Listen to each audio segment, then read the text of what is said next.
በ21ኛው ክፍለ ዘመን ዓለምን እያስጨነቀ ካሉ ነገሮች አንዱ የመረጃ ፍሰት መዛባትና አያሌ መደበኛና ኢመደበኛ የብዙሃን መገናኛዎች ለሐሰተኛ መረጃዎች ስርጭትና ለመረጃዎች መዛባት የራሳቸው ሚና እየተጫወቱ እንደሆኑ የተለያዩ አጥኚዎች ይናገራሉ። በተለያዩ ዓለማትም በሀገራችንም ጨምሮ በፖለቲካ፣ በብሔር፣ በሃይማኖት ልዩነት እንዲሁም በመሬት በድንበርና በሌሎች ሀብቶች ላይ በተፈጠሩ የተለያዩ አለመግባባቶች በሐሰተኛ መረጃ ምክንያት መበራከት፣ መስፋፋት እንደ መነሻነት የሚጠቀሱ ቢሆንም በተለያዩ የሚዲያ አውታሮች የሚሰራጩ የተዛባ መረጃና የጥላቻ ንግግር በዋነኝነት ተጠቃሽ ናቸው። ሰለሞን ፍቃዱ ይባላል። ኢማብዲ ይባላል። የሸንኮራ ወረዳ ነዋሪ ነኝ። የ09 ቀበሌ አደም ሙሐመድ ይባላል። ስሜ ወርቅነህ ይባላል። እዚሁ የሸንኮር የ09 ቀበሌ ነዋሪ ነኝ። ሐሰተኛ መረጃ ማለት አሁን ሁሉም ሰው የሚዲያ ባለቤት ሆኗል። ስማርት ስልክ የያዘ ሰው ሁሉ የተቸ የምንለው አይነት ስልክ የያዘ ሁሉ የራሱ ሚዲያ እየፈጠረ ነው። እንደዚህ አይነት ሚዲያ ደግሞ ተደራሽነቱ ለአብዛኛው ከመሆኑ አንፃር ጉዳቱም የዛን ያህል ነው። በቀላሉ ብንጀምር ሰፈር በቀላል አሉባልታ እንኳን ስንት ነዋሪ ነው እርስ በርስ የሚጋጨው የሚባለው፣ ትዳር እስከ መበተን፣ የሰፈር ሰላም እስከ ማጣት። ይህ ደግሞ እየሰፋ ሄዶ ወደ አገር ሲሄድ ከዚህ በፊት እንዳየነው ሐሰተኛ ትርክቶች፣ ሐሰተኛ መረጃዎች ሁላችንም ላይ እያደረሱት ያሉትን ነገር እናውቀዋለን። ዛሬ እዚህ ለመድረሳችን ከሌሎች ሀገሮች ተለይተን ወደ ኋላ የቀረንበት ትልቁ ምክንያታችን የእርስ በርስ እኮ ግጭታችን ነው። አሁን ደግሞ በዘመናዊ ዘዴ መተን የሶሻል ሚዲያው በእጃችን ሆነና የሆኑ ለኛም የማይጠቅሙ ለራሳቸው ጥቅም የሚሯሯጡ የውጭ ኃይሎችም የውስጥ ተጻራሪ ኃይሎችም በሚያደርጉት ተጽዕኖ አማካኝነት በእጆቻችን በምንይዘው የምናስተላልፈው ሐሰተኛ መረጃ እንደ አገር እድገትም እንደ ግለሰብም እንደ ማህበረሰብም እየጎዳን ነውና ህብረተሰቡ ከዚህ ተምሮ በተቻለ አቅም እውነት ነው ህብረተሰብ የራሱ የሆነ ልማድ ዘዬ አኗኗር አለውና እርስ በርስ መረጃዎቻችንን እውነቱን እስከምናቅ ለምንም ነገር ባንቸኩል መረጃዎችን ከምንጩ ብናጣራ ባይነኝ። የጥላቻ ንግግሮችና እንዲሁም ያው የተዛባ መረጃዎች ማህበረሰብ ውስጥ በመጀመሪያ ደረጃ በመድረሱ ብቻ ራሱ የመረጃ የተለያየ የእምነትን መናድና የፖለቲካ ስብራት እንዲሁም የተለያዩ ሰዎች ውስጥ ጥርጣሬና በመንግስትም ውስጥ ሆኖ በተለያየ በማህበረሰብ ውስጥ አለመተማመንና ህዝብ በጥርጣሬ አይን እንድታይ የማድረግ ጉልህ ሚና አለው። ይህንን ነገር ሁሉም ሰው እውነት መስሎ ስለሚያየው በተለይ በሚዲያ ደረጃ የሚናዱ ወሬዎችን ለመቀነስ ወይ ደግሞ የጥላቻ ንግግሩን ሁሉም ሰው ጥቃትን እንደሚያደርስ አውቆ ብሔርና ብሔርን በተለያየ ረገድ በመንግስት ላይ ያለውን እምነት ሰው በትክክል አምኖና ተቀብሎ እንዳይሄድ ሰዎችን እምነታቸውን የመሻትና እምነታቸውን የመሸራረፍ ትልቅ ሚና ስላለው ይሄ ነገር ትልቅ አደጋን ያስከትላል ማለት ነው። በአሁኑ ሰዓት በዚህ ዘመን ላይ ምክንያቱም ወጣቱ ትንሽ ነገር ሳቢ በመሆኑ ወጣቱ በእንደዚህ አይነት ማህበረሰብም ሆነ ወጣቱ ባጉል ጥላቻ የግል ጥላቻና የጠላት ወሬ ፕሮፓጋንዳ ሰው እንዳይሳሳት መልእክት ለማስተላለፍ የምፈልገው ማለት ነው። ሌላው ምንድነው በሬ ወለደ ነው ያልተረጋገጠ ያልተጨበጠ ህዝብና ህዝብን ላይ ያጋጭ የሚችል ወሬ። ምክንያቱም ትክክለኛ መረጃ ማግኘት የሚችለው ከህጋዊ ሚዲያ እንጂ ከግል በሞባይልና በግል መረጃን መቀበልና ማመንና መቀበልና ማንጸባረቅ ተገቢም አይደለም። ያ ደግሞ በህግም ተጠያቂነትን የሚያመጣ ነው። እንግዲህ ያው የሐሰት መረጃ ማለት የሌለውን እንዳለ ተደርጎ ተቀነባብሮ በዘመኑ በቴክኖሎጂ አማካይነት የሌለውን እንደተደረገ ሆኖ የሚቀርብበት ሁኔታ ነው። ከዚህ በፊት የነበሩ የኛ የእድገታችን ጠላት የሆኑ ሰዎች አንዱን ብሔር ካንዱ፣ አንዱን ማህበረሰብ፣ አንዱን ጎሳ ካንዱ የሚያጋጩበት ትልቁ አቅማቸው የጥላቻ ንግግር በህብረተሰብ ውስጥ እንዲሰርጽ በማድረግ ነው። ይሄ ብሔር ይሄን ብሔር እንደዚህ ያለ፣ ይሄ ብሔር ይሄን ብሔር እንደዚህ ያለ። እኛ ግን ያ አይደለም ልማዳችን እኮ።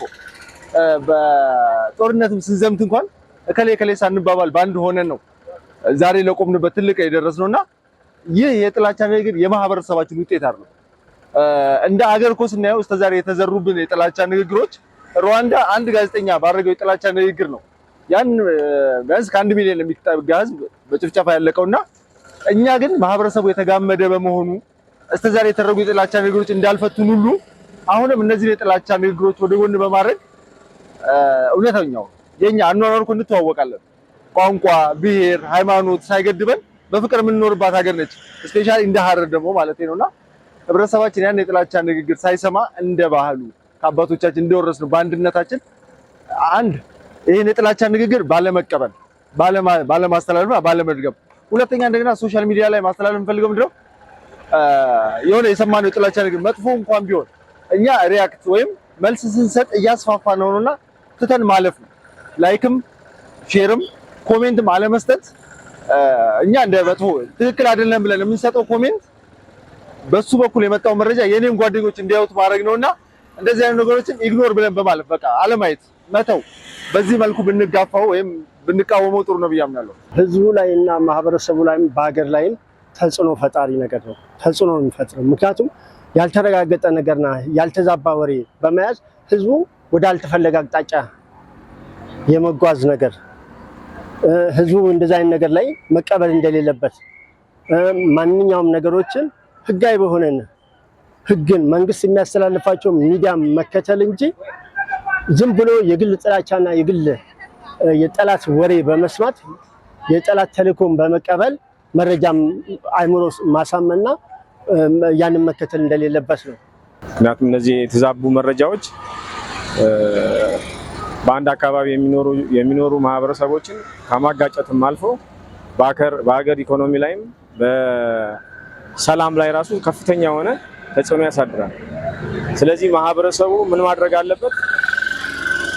እነዚህ ሐሰተኛ መረጃዎችን ሰምቶ ወዲያውኑ ወደ እርምጃ ከመሄድ በፊት ቆም ብሎ በእኔ አካባቢ ላይ እኔ በምኖርበት ኤሪያ እኔ በምኖርበት ክልል ውስጥ ይሄ እውነት ተደርጓል ወይ ብሎ አካባቢ ካሉ ጎረቤት ካሉ ሰዎች ወይም ከጎረቤት ከሆኑ ወረዳዎች እነዚህ ነገሮች በተለያየ በስልክም ሊሆን ይችላል በአካልም በመሄድ ያን እዛ ቦታ ላይ ይሄ እውነት ተከስቷል ወይስ አልተከሰተም ብሎ በማረጋገጥ መረጃውን መለየት ይቻላል። በመጀመሪያ ደረጃ የጥላቻ ንግግርን ከራስ ነው የሚጀምረው፣ ከኔ ይጀምራል።